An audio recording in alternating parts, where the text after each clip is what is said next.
Real Talk with Grace Redman features conversations with fierce and fabulous people from Grace's community and circle who inspire others with their stories of overcoming challenges to create amazing.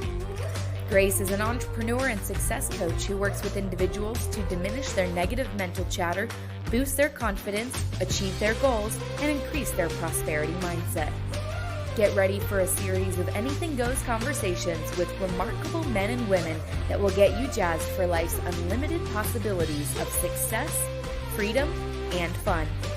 Welcome to Real Talk with Grace Redman. Hey loves, it's Grace Redman. Thank you so much for joining us today on Real Talk, where I have the honor to chat with incredible people from my circles and communities. And today I am so honored to be here with Mark Shihadeh. Mark is a certified life coach, law of attraction coach, and faster EFT practitioner. For over 35 years, Mark has made it his life study to master successful application of the law of attraction and help others attract what they want. When he discovered faster EFT in 2014, he recognized it to be the fastest way to allow the law of attraction to work in our lives. With faster EFT tapping and leading edge law of attraction techniques, Mark has helped clients find their soulmates, heal chronic physical pain and allergies, heal family traumas, and create habits of loving and confident self-talk. Welcome, Mark. Hey, Gracie Grace, how's it going? Mark, it's great. I'm so excited to have you here today. I'm excited to be here. So, the bio I had to, my old bio was so long, and when people would read it, I'm like, wow, it's too, and so when I had to send you my bio, I had 100 words, and that was perfect because I had to make it concise and cut out the fluff. So I love it, but I'll get to the fluff as we talk. Okay. So do you mind if I share how you and I met? I actually do mind. I want to keep that secret. No, yeah, go ahead. All right. So it's a super cool story because as 6 years ago, when I was embarking on getting, life coach certified and NLP certified, someone said, go on to social media or on whatever, the internet, and check out the coaches in your area. So I said, okay. So I went on and I did that. And then here comes this guy. I found you on LinkedIn and it said, Mark Shihadeh. And I'm like, oh, this guy looks like he's, Middle Eastern, and Shihadeh, that's like one of my mom's family's last names. I'm like, maybe I'm related to this guy. Like, how cool is that? And then I kind of just left it. And then that weekend I had a life coaching certification class, and it was with Luke Benoit. And so I show up to class super excited, and Luke, shout out to Luke. I know, I love him. Yeah. And so Luke tells us, we're going to have a great class, great, session. And I've invited one of my friends who's also a life coach to come and talk to you guys. And his name is Mark Shihadeh. Wow. I forgot about that first part. That's crazy. I forgot about that. Yeah. Right. And so then I was like, oh, that was before I was totally immersed into the science and the law of attraction. And so then you came into the class and you sat in the chair and you talked to us, you gave a presentation. And then afterwards I came up to you. Do you remember I came up to you and said, are you Palestinian from Ramallah? And you said, yeah. I said, I think I'm your cousin. And I'm like, we're all cousins. If we're Palestinian from Ramallah, we're all cousins, right? Somehow. Oh, but we seriously are somehow, because I went back and asked my uncle. So I find it fascinating. And then you actually helped me. I worked with you for, quite some time, and you did help me heal some family trauma, and you've helped me with my, food addictions. So what you do is amazing. Like, I remember you said, girl, you're a hot mess when you came to me. Did I say that? I love it. Did I really? It was good though. I love it. So I'm so happy to have you here. I'm so happy to be here. Yeah, how long ago was that? Like 7, 6? Yeah, about 6 years. So wow. Yeah. And that was the first time like you introduced me to, faster EFT. So are you open, tell the audience what faster EFT is. Faster EFT tapping. So yeah, I started with law of attraction, and I was a law of attraction coach for a long time. I've been studying law of attraction, as it says in the bio, for over 35 years. I wanted to master it. And when I was learning it back then, I was always looking for we want the law of attraction to work in our lives. And actually saying law of attraction, so many different, the way people talk about the law of attraction, I'm talking about, I like to talk about leading edge law of attraction, not like, oh, just think about this red car and then you're going to attract it and get it, material things. Just really how to utilize it in your life for fulfillment, not, and material things are fine too. But when people use law of attraction to try to make things happen like that, usually doesn't work. So I studied why it doesn't work and how to really utilize it. But then we have these blocks in our lives, right? We have these, let's say, traumas. If I've had all kinds of traumas in my life, let's say with my dad telling me negative things all the time, and I have this negative, so we learn how to talk to ourselves, our self-talk, from our parents, from things that have happened from our past, from our memories. And let's say I'm having the self-talk that my dad taught me. I'm not good enough. Let's say I'm not worthy. I'm not smart. Let's say he said those things to me. So if I'm trying to utilize a law of attraction in my life to be confident or to attract something that I want, but I have these programs going in this self-talk and these programs going on in my mind, how do I deal with that? So I was on a search for, back then I called them blocks. How do you remove the blocks to allowing the law of attraction to work in our lives? And I found so many different modalities, and I found eventually found EFT, which is tapping. And then I found faster EFT, which Robert Smith created, and Robert Gene Smith. And what he did was he used the EFT tapping, and I can go over that later if you want. And he also studied NLP, neuro-linguistic programming. You're certified in that, aren't you? Yeah, actually master certified. I love NLP. It's amazing. Yeah. So very good. Yeah. So now faster EFT, it's even more NLP than the tapping. And so, and Robert also combined the idea of trance, how we are in trances, like when we're basically, we're living from programs, from how we're programmed in our past, and these things in our minds and in our brains that have just automatically happened. So he studied how it works in our brain and how stress affects us, and how these programs affect us in our brain, and how we can get out of it. So basically, I mean, trying to create this, I'm trying to figure out a fast way to say this, but basically, we have these our neurons that are linked to certain things in our life. Well, so let's say in class, I put my hand up and I ask a question when I'm in the third grade, and the teacher makes fun of me, and everyone laughs at me. So what happens at that time is I start to link. I get really embarrassed and humiliated, and people are laughing at me.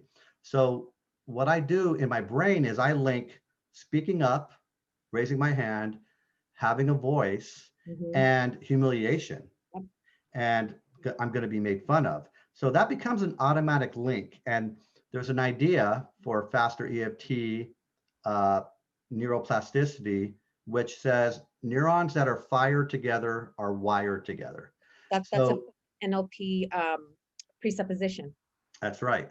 So this idea of speaking up and this humiliation becomes hardwired in my brain. So now years later, when I want to speak up, or if I want to speak up in public, there's an automatic coping mechanism that protects me, because it doesn't want me to feel hurt again like I did in the third grade. And it's all subconscious, all happening in the background. Yep. So I have this fear of speaking up, and I don't know where it comes from, So that's just a little example of how these programs are just happening in our lives, and it's stopping us from getting what we want, these patterns in our lives. Exactly. And so Robert studied how we can do that and how to reverse that, how to reverse that process in a really fast way. And so basically what we do with faster EFT tapping, and it's not only tapping, but what we do is, let's say I have a client that had that experience in the third grade. I would have them revisit that. Imagine you're there, third grade, asking that question, and hear everyone laughing at you. Now, this is NLP. See their faces, hear everyone laughing at you, notice what you feel. So we have the kinesthetic, we have the visual, we have the auditory, and then we have taste and smell. These are different ways that our memory, these are different kinds of memories that are formed. So I would have my client close their eyes and go there. And then we do something what's called a defrac, which tapping can be a defrac. We say things, we have them tap between the eyebrows, take 2 fingers between the eyebrows, and we say things like, it's safe to let it go. Side of the eye, I'm letting it go. Under the eye, it's safe to let it go. Collarbone, I'm letting it all go. So we can do it between the eye, 2 hands. You can, doesn't matter what side of your face it happens on. Usually, I don't know why I like doing it using 2 hands. Does it make a difference? Is it more powerful if you're using 2 hands? It doesn't matter. It really does. Whatever feels right for you. Now with faster EFT, you studied EFT as well. With faster EFT, we have less tapping points. With EFT, you have on the top of the head, and you have here and here and here in different spots. We just have between the eyebrow, side of the eye, under the eye, collarbone. So if my client goes to that memory and they raise their hand, they feel humiliated, and then we tap. What we do is we're breaking them out of the trance, and that's also an NLP thing that you're breaking, trance breaking.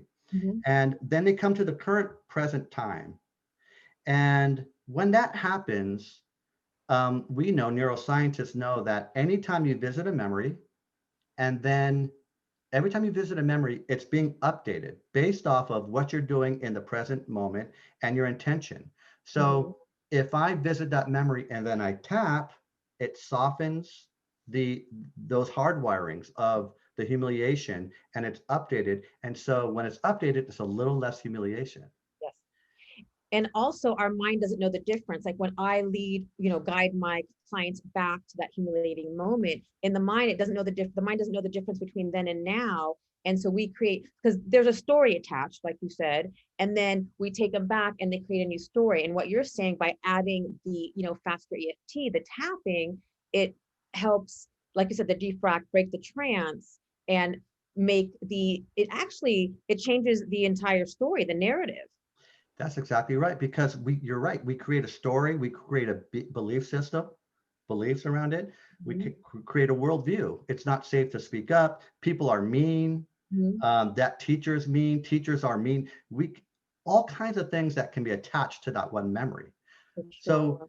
So tapping is one way to defrac it. Another way is just to make a silly joke. So my client's in a silly, the client is in a 3rd grade and humiliated, and then I'll break him out of that trance by saying a joke or a distraction, and then that laughter is updated into that memory.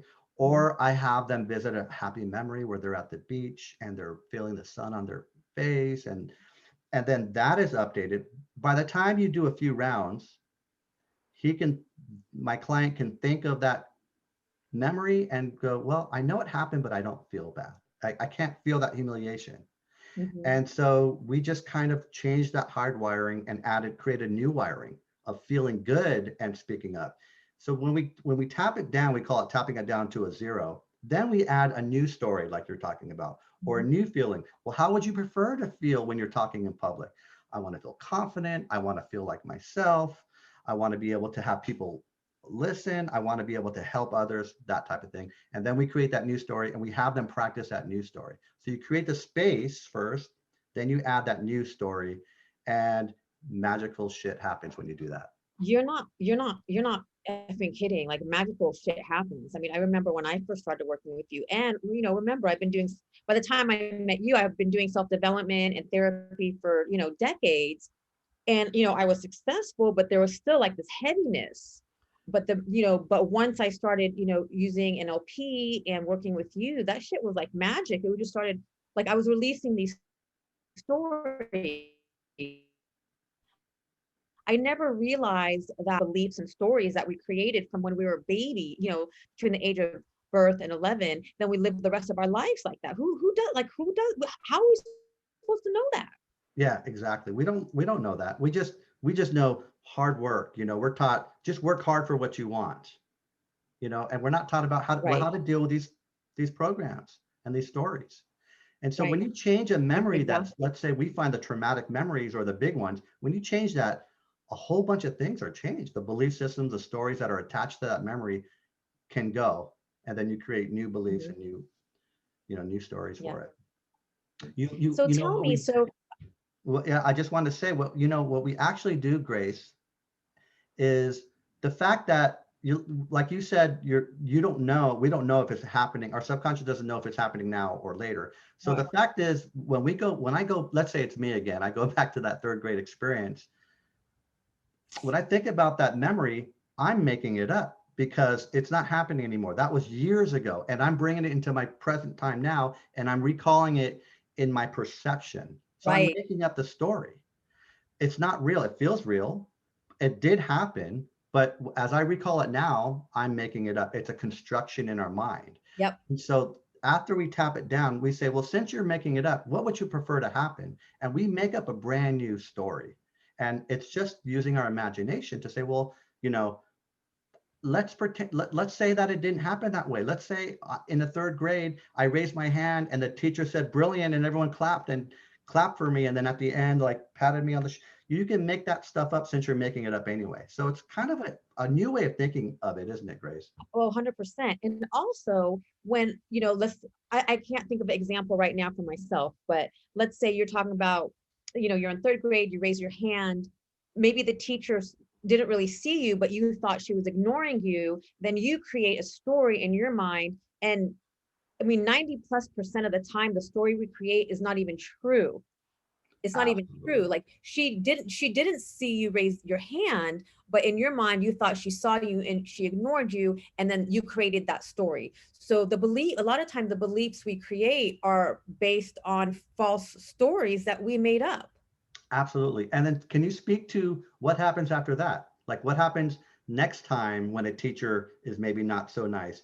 You just Mhm. perpetuate that, right? Exactly. So then you create the belief that says, when I raise my hand, the teacher is going to ignore me. And then every time you raise your hand, because you have that belief, you're going to attract that situation. That's what's going to happen. That's right. And then you That's go, see, teachers are that way, or that's right. what or it always happens to me. How come Right. this always happens to me? And then Exactly. not only do you do it with teachers, you can do that with your boss and Mhm. so on and so on. Which, we've seen people's patterns. I mean, I've had patterns. And then once I've started to do this work, then I say, okay, I have this pattern because of this belief. And then we fall into the victim, mentality, which that's a whole nother subject. But now we're coming into the law of attraction. Yeah, So the beliefs we have create the life we live. that's right. So I want to take you back. Yeah. I love your story. And you've been studying the law of attraction for 35 years. I remember you said you'd get Esther Hicks, Abraham in the mail. So tell me how it started and take me back, because you have some fun, interesting stuff that you've done prior to being a coach. Okay. So I have to thank my aunt Lemise for sending me an Abraham Hicks tape. And I'm like, oh, what is this? Kind of weird. And then oh, it's channeling. What the hell is that? Was in my 20s. Like, this is Right? weird. I thought it was weird. But then the information, I couldn't deny the information here. Oh man, that's good. I mean, what they're saying is amazing. And then so I started to get the workshop tapes of the workshops that they would have. And I remember thinking every question that somebody asked, Abraham would be able to answer it with this amazing wisdom and without ever being stumped. So I'm like, oh man, this is the best information I've ever heard. And the answers are just completely amazing. I've never heard someone have that brilliance. And so I eventually said, I need to check this out for myself because I don't know. I was in my 20s. I was skeptical or a little bit. Like, I'm like, well, if I'm going to really get into this, I want to make sure I want to see it for myself. So I went to a Abraham Hicks seminar and I actually got on the hot seat and was able to ask a You did? question. Yeah. Tell me about that. I remember because I have had an issue about speaking in public, and I'm still, I'm not someone who likes a lot of attention, and I've been introverted, and I've come a lot out of that. But so my question to Abraham was, I said, well, can you talk to me about being shy? Because I'm shy. I'm shy. And then they said, well, we don't feel that from you now. And I said, well, I'm kind of holding back. I'm kind of. And they explained how there's different ways of being shy. There's ways of in a way where you feel inferior to people and just scared of people. And then there's a way where, I don't know how to, it's been a while since I heard it, but basically saying how maybe the idea of where you're at in your life, you're not going to resonate with a lot of people or what you have to say. So it was, I guess that what they were trying to say is your shyness is not a weakness. It's just this idea of where you are. You're not going to resonate with everybody, I guess. No. And also what just came to me was you're just on a different vibration. We're not going to be on the same vibration as everyone. And when we're not on the same vibration, and when we don't understand what vibration means, we feel like we don't belong. Yeah. But in reality, just we're not on the same vibration, and we're not going to be a match for everybody, and that's okay. That's okay. Yeah, they made it okay for me. And I'm like, okay, I thought it was kind of a weakness. So yeah, you're right. Mm-hmm. It's interesting. I was the same. So I can't remember exactly when I first got introduced to the law of attraction. I mean, it was many, many, many years ago. And of course, I was much younger, and part of me was like, okay, that's freaking crazy. Like, whatever, that's so crazy. Like, and then it wasn't until, many years later where I think during the Christmas break, and the weather was nuts. And I literally listened to like 30 hours of Abraham Hicks. And like you said, it just made sense. And ever since then, I've been practicing the law of attraction, and I swear by it. And same thing, just refining it like you have been. And once you introduced me to Joshua, Right. Yeah. that's like advanced level law of attraction. I was like, holy shit. Yeah. This is insane. Like, we Yeah, need to so teach everyone this. yeah, shout out to Gary Bodley, Yep. Gary Bodley. who channels Joshua. And Yeah.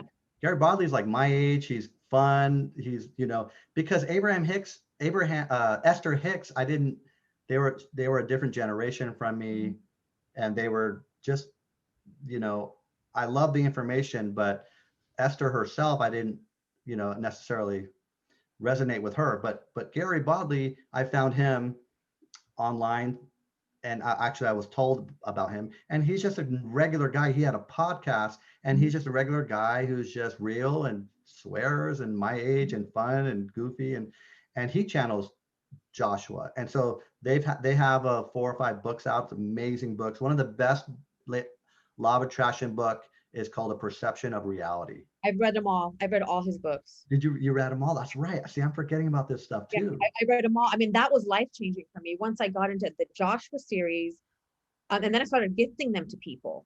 Yeah, me too. And it's just been incredible. Yeah. One of the principles of the law of attraction is surrender. Big time. Which has been one of the hardest things for, me to practice, because we have this idea that surrender means give up. Yes. And, for someone who's strong-willed as me, like I'm like Rocky, like I ain't giving up. Right. Yeah. So can you speak to that, to the surrender, acceptance? I'm happy you brought that up, because that is a huge thing, surrender. And you're absolutely right. You think, there's so an example is if I'm 20 pounds overweight and I want to lose weight. So, well, I don't know, I guess this is related to surrender, but if I look in the mirror and myself, and I'm looking, at my naked body, and I'm like going, ugh, I got to go to the gym. Well, I'm doing it from a feeling of self-hate and resistance and self-hate, and any action that you do from that point, you're not going to have long-term results, success. Right. So if I say, well, I have to love my body. If I have to love my body, it feels like, well, if I love my body, then that's like a surrendering to where I am right now. Mm-hmm. And people think if I'm surrendering to where I am right now, then I'm just going to stay that way, and I'm not going to, So what we've been taught is to motivate ourselves. I need to get to the gym. I need to get my fat ass up to the gym, and that's kind of like that this morning. Yeah, I mean, me too. And so the idea of surrender, Abraham Hicks, they call it the art of allowing.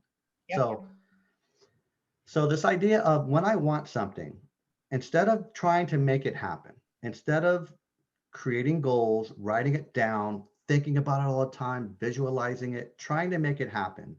That's actually the opposite of surrender.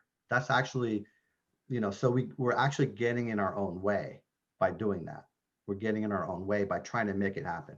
Surrendering means, you know what, my job isn't to make it happen. My job isn't to figure out the timing of it. My job isn't to figure out the details of how it's going to happen.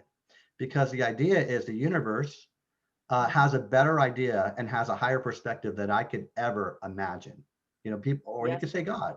God has a bigger perception and bigger plan, better plan than I could ever do.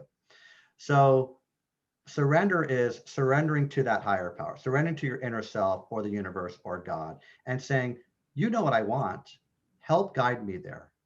And then my job is to align with that good feeling. Let's just say my inner self, my spirit that's connected to the universe or God. My inner self would never call me a fat ass, would never think I'm not where I should be, would never think, that I'm not doing well. And it's complete love, right? So how do you align with that complete love is to feel good, to work on feeling good every day. When you're feeling good and you're thinking thoughts that resonate and align with that inner self, the universe, then you start to get help from the universe. They start to orchestrate events on your behalf. They start to give you ideas. And that idea is inspiration. That's what inspiration is. So it's not motivation, it's inspiration. So surrender is all of that. Surrender is letting go of the how and the when. Surrender is letting go of really trying to make things happen. Because when you're trying, you have this urgency, and you have this, usually, not always, but usually it's from not a relaxed state. When you're not in a relaxed state, your vibration goes down. You are actually at that point blocking what you want. Surrender is, all right, my inner self knows what I want. My job isn't to make it happen. My job is to feel good, as good as I can. Tap, work on blocks, work on things that are blocking me from feeling good. Why am I not feeling good today? That's my job. And then when you start to do that, you trust in the perfect timing that it'll happen. What you want will happen. So what do you think of that, Grace? Yeah, I love it. And something that just came to me, because you said, let go to God. It's like that saying from Al-Anon, let go and let God. I love that. That's one of my favorite affirmations. Let go, let God. Go, let God. And that's what surrender is okay, letting go, letting God, having faith and trust.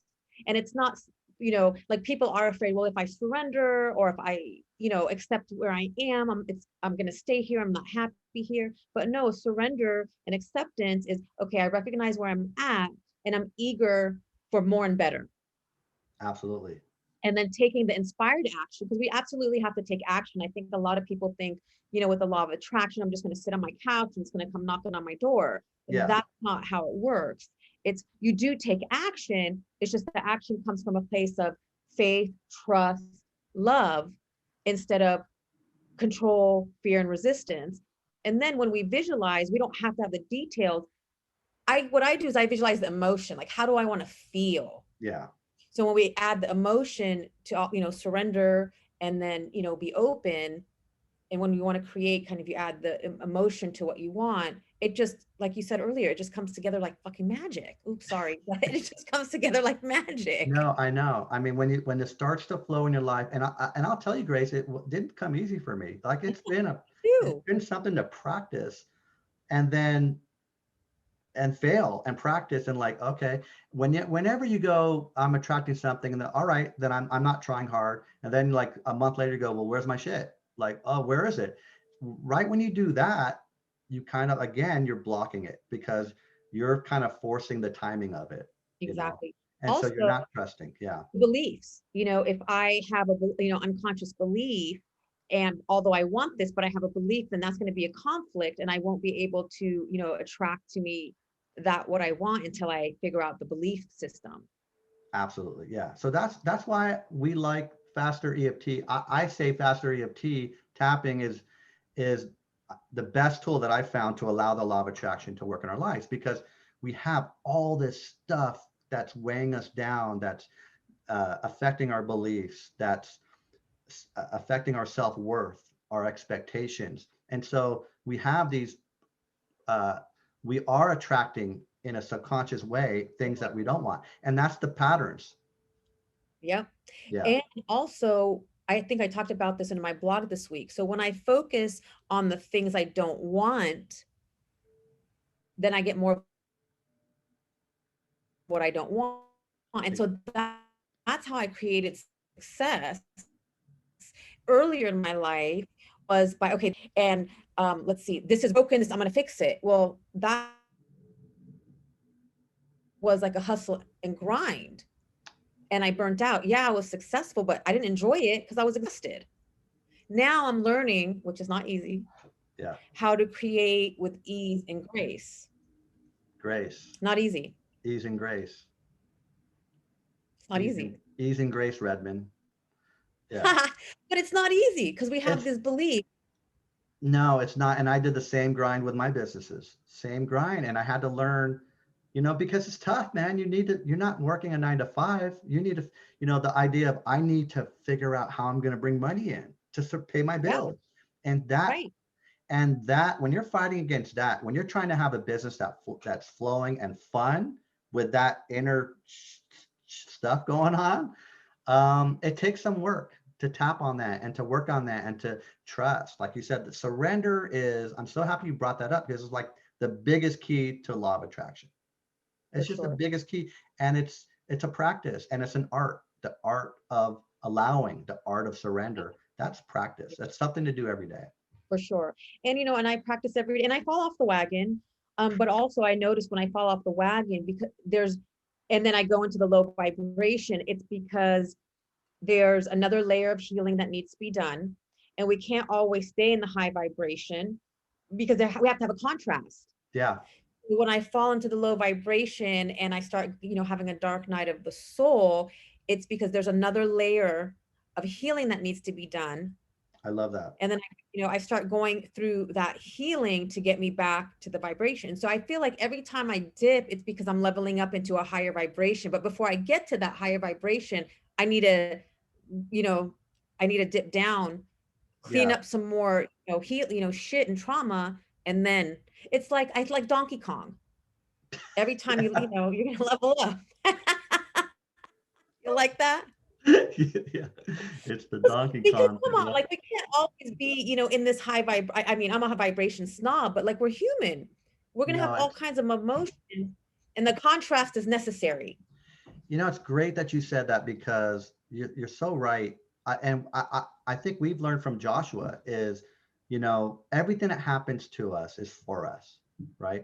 And so that's huge if you can get your mind around to thinking that way, because then, as you know, Grace, the questions that we ask ourselves are really, really important. So if I'm going through a dip, and if I'm asking questions like, why is this happening to me? Why me? Why now? You can spiral down even more and more and more and more and more. Oh yeah. But if I ask a question, all right, it's happening. This is a gift because it allows me to clean up something, like you're saying, to get to the next level. This is an opportunity to clean up stuff. So how is this for me? Now that, if you ask that question, because your mind and your subconscious will answer the questions that you ask, right? Yep. And the universe will too. That's the law of attraction. If you're asking, why is this always happening to me? The universe is going to give you more of the same of that, right? Yes. So how is this for me? Then you go, oh, okay, I need, I know I want to be here, and I got some stuff here that I need to clean up. And so that you can go through a period of a downtime with grace, like you're saying, and with patience, and with actually self-love. Because if you're going, we torment ourselves, Grace, and we don't even know we're doing it. Oh, hell yeah. Hello. It becomes our normal. Yeah. It just becomes that's how we talk to ourselves, and that's how we look at life. And then we torment others, and then we're not as nice to other people. Right. Yeah. Right. Yeah. And thank goodness I've come a long way with that, where now immediately my thoughts get reframed. Like when I go to that negative self-talk, I mean, within seconds, it turns around. But yeah, I mean, most probably until I was in my, mid 40s or late 40s, it's like that self-talk is sabotaging. Yeah. It's horrible. You would never speak to anyone the way you speak to yourself. Yes, exactly. Yeah.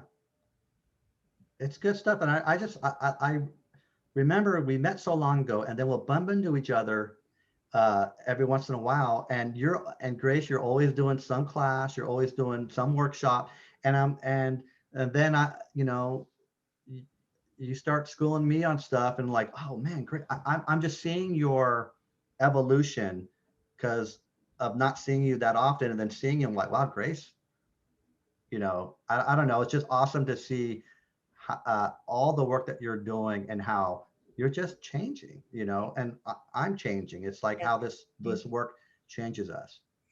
It really does. And it changes us in such an incredible, amazing way. I think the biggest piece for me about my change and transformation and continued transformation is to set the example Mm, that, you know, we don't have to stay in a victim mentality.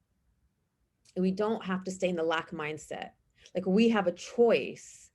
And by me living the example and making the changes, I'm that small pebble in the pond, and I'm setting the example for my kids and for, the other people in my life to show like, I don't want them to live like in a stressed out, um, unworthy type of way.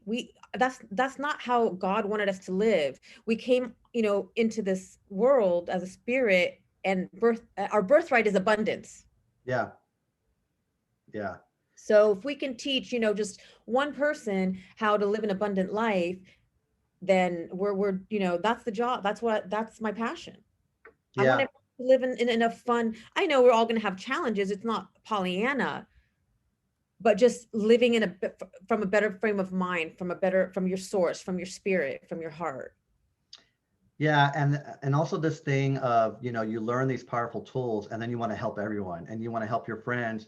And I don't know about you, but I've had to learn how to, all right, they're not asking for your help right now, Mark. Like, Right. what, so this acceptance also, accepting people where they're at, and knowing that that's their journey and I have my journey. If they're coming to me for help, that's one thing. So like you said, an example, being that example is, Abraham Hicks says that's the best way you can help somebody Yes. is just, do your thing. Yes. And people can, when they're ready, if they look at you and they can think, oh, how's Grace doing that? And they might come to you. If not, it's their journey. And as life coaches, we have to be able to uh, accept where people are and find that that's fine. Not everyone wants your tools. No, no. No one cares. Not, I mean, I don't mean no one cares, but I But don't know. I just have to remind myself that tapping is not for everyone. Your way of looking at things not for everyone, or they might not be ready, or they're on their own journey, and I have to be okay with that. Yeah. That's been one of the hardest things for me to accept, because there's people in my life that I love so much. And I'm like, if Yeah. you just did this, but they're not ready for it. But what I've also realized is they're watching and you don't even realize they're watching. Totally. So, Yeah. and I'm sure this is true for you. It's like you're creating an impact that stretches much farther and wider than you're even aware of, Mark. I love that. Yeah. Yeah. And like you said, that pebble. And and also, if I'm looking at, let's say, my wife, and I'm like, wow, she's tripping, or she's doing this, or she should be doing this. Why isn't she tapping? Well, what am I? And Abraham Hicks has helped me to realize when I do that, and when I look at somebody else, and like, I guess, judge them or think that they should be farther along, my vibration is going down. 100%. And so that's affecting me. Not only that, but I'm not able to help my wife, Kelly, let's say, if I'm not seeing her where she wants to be. I'm seeing her where she is. And the best way for us to help other people is to see them where they want to be and to not mess up my own alignment at the same time. So that's tricky, and that takes It's so practice. tricky. Yeah. I mean, I think I experienced it in my home, over the last, well, maybe last month. Okay, I dipped into a low vibration because everything's energy. And I noticed how, Mike and the kids also dipped into that, with me. Yeah. Um, because I was focused focusing on everything they were doing wrong. And I started focusing on all the shit. I dipped, they dipped, and I'm like, oh shit, I created this mess. Okay. So, so I I started to get, my groove back, and I started my gratitude practice again. I swear to you, you can ask Mike, like within a week, like the whole energy of the house changed Yeah, because I started to focus on, okay, this is what they're doing right instead of all the shit they're doing wrong. I love that. This is what they're doing right. Because we're going to see and we're going to attract what we focus on, right? 100%. Yeah. And something I think we take for granted, I mean, obviously I took it for granted last month, is gratitude. And Yeah. we think it's like, oh, it's corny, it's like a cliche word, but gratitude really is a key ingredient. It's like magic. Yeah. And Robert Smith, shout out to Robert, he has something called the Happy Journal. And so it's not only going back to memories and changing them and rewriting memories, but it's also, what are you doing on a daily? What are you doing? What are you practicing? Because we get what we practice. So he has what's called the Happy Journal, which sounds corny too. When I heard that Happy Journal, I'm not doing a Happy Journal. I'm a man, but uh, but it's really actually pretty freaking powerful. Quickly, he has 5 things, but I'll just say 3 of them are affirmations. We have time for this. What?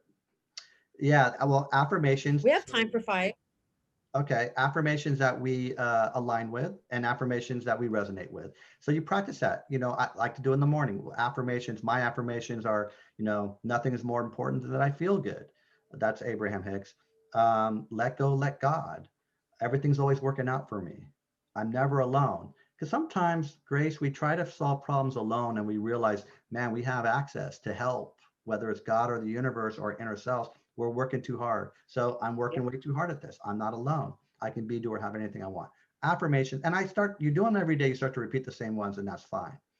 Gratitudes, like you're saying, super important. What am I grateful for? My phone, where I live, a roof over my house, and my wife, and my health, and my friends and family, and these opportunities, and Robert, and Faster EFT, and the Law of Attraction, Abraham Hicks. I mean, you practice that, and then you get good at spewing off what you're grateful for. So you're creating this new self-talk, this new awareness, this new kinds of habits.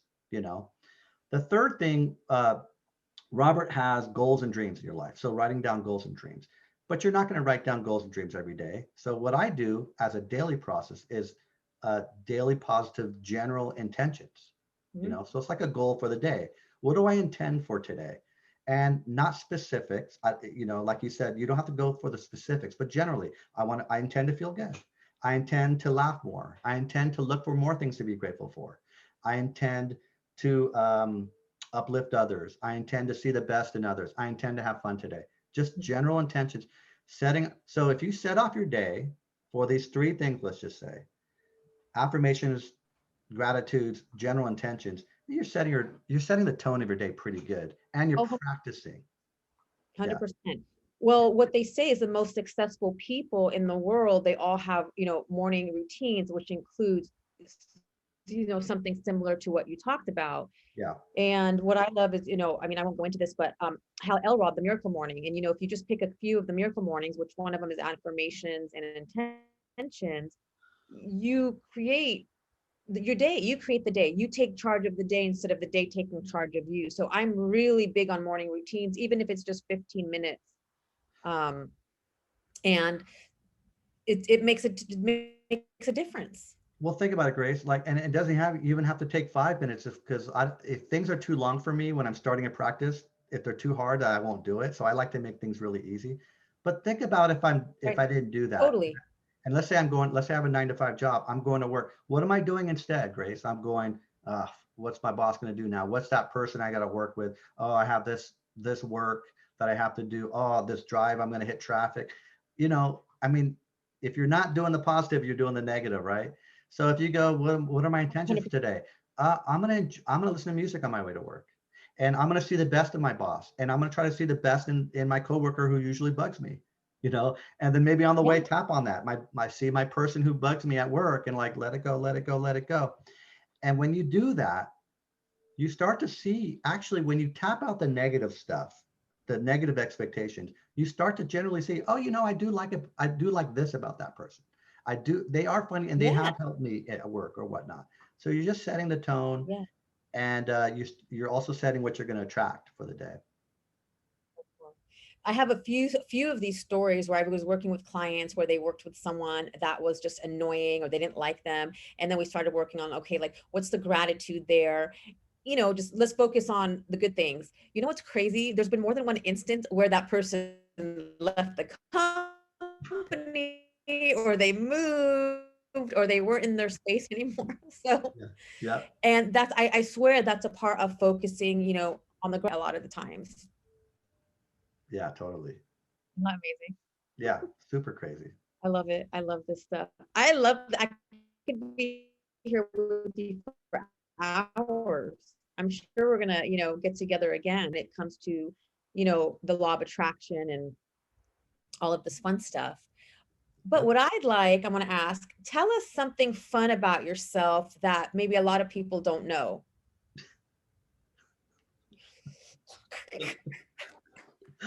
Fun about myself. Let's see. Fun about myself.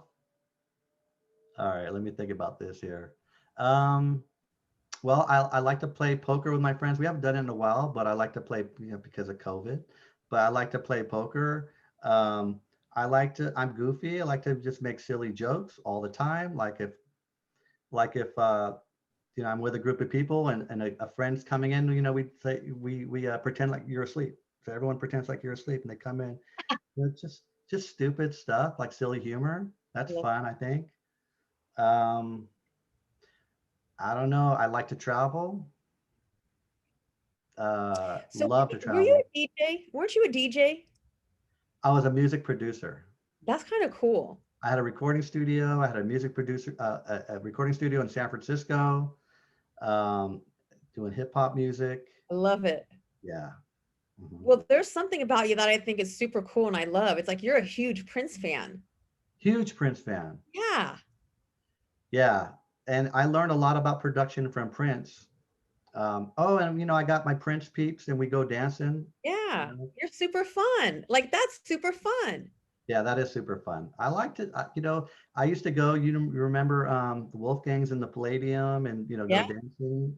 Yeah. I love music. So, Me too. And yeah. and that's what it's about. And I know, you know, it's like for me right now, the message is, you know, fun and fabulous fun. And to some people, it might seem, you know, Pollyanna or silly. But in reality, when we are having fun, then we're experiencing joy, then we open ourselves up to so much more. And part of, I think, my healing journey, and maybe it's been part of your healing journey, is music. Absolutely. I mean, think You about know, it. Why the hell are we here, Grace? Well, are we right? here to suffer through life and to Oh, complain? And that's okay if we are. It's okay if we're suffering. If we're in a dark night of the soul, you know, you can't force yourself out of it, but you can love yourself out of it little by little, yes, you yes, know, and yes. acceptance. Absolutely. And that's a big thing. Like, you know, some people call it spiritual bypassing, like always being happy or always being in a high vibration. No, like we're gonna have the contrast. We're gonna have, you know, times where, you know, we dip. And like you said, when we're in those places, honor it, feel it, have compassion for yourself and self-love because it's happening for you. There's a lesson there. And then, you know, you'll come, you know, come right back up. So Yeah.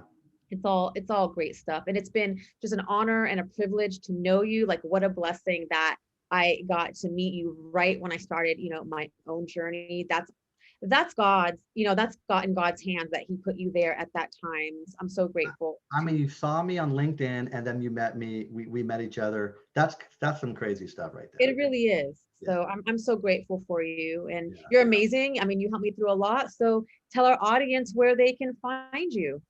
Thanks, Grace. It's an honor to know and to be your friend too. And then we know Kelly Green, Yeah, a mutual friend. I mean, it's a small world, isn't it? such a small world. Grew up in San Francisco, both of us, right? No, actually, I grew up in San Mateo. Oh, okay, all right. Oh, but okay. So how people can find me is I do have my website, markshihadeh.com. But I like to send people to my Facebook group. So my Facebook group is the Tap It Out group. Um, so if you go to Facebook and groups and search for Tap It Out, you'll find me. And then I have a podcast, the Tap It Out podcast by Mark Shihadeh. If you go to my group, you'll find links to my podcast, but it's also, if you search anywhere that you listen to podcasts, search for Tap It Out. I'm going to eventually put this one and share our conversation and share you with my audience. Thank you. Yeah. And I'll share all those links also in the podcast and in the video. So all that information will be there for our audience so they can get in touch with you and they can experience your magic. Perfect. Thanks so much, Grace. You're welcome. It was so awesome to have you here today. That was fun. Time flew by. It's a lot. It's been it flew by. It flew by. Yeah. Don't go. All right. Thank you so much for joining us. It's been so fun. And next time, till then, keep moving towards your fabulous life. Make it a great day.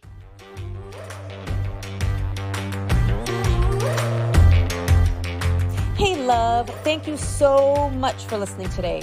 I am so grateful for you. I'd like to show you my appreciation by gifting you a free forgiveness self-hypnosis audio download. Part of living the fun and fabulous life is practicing forgiveness. Forgiveness can be such a long and challenging process. My intention is that this forgiveness audio will help you in practicing forgiveness, especially with yourself. Grab it by visiting daretoachieve.com/forgiveness. For more inspiring tips, make sure to connect with me on social media. Drop me a line on Facebook or Instagram at Grace Redman Dare to Achieve. Until next time, keep moving forward towards living your fabulous life.